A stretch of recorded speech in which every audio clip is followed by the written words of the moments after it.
Hey gang, we're out here on Beaver Lake today, and it's September the 12th or 13th, but the lake it's going down, and it's getting to be where you would need to use a little extra caution in your boating, especially if you're not real familiar with the lake.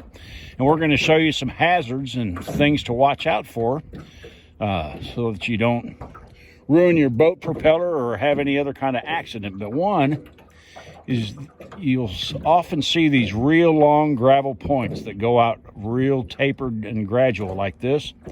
You want to stay way out to the right of this one anyway, way out in the open water, because this is going to be real shallow, pretty far out from where you can see the dry land.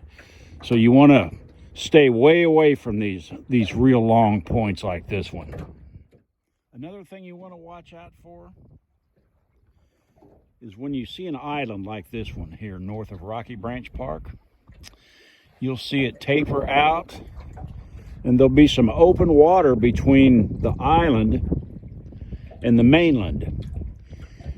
It's a good idea to avoid going between the island and the mainland in a situation like this, because I can guarantee you right now it's really shallow right through the middle there.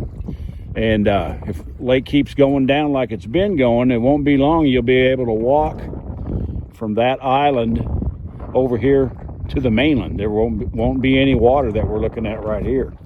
So ideally you would want to stay way out in the open water. Out in the open lake out there.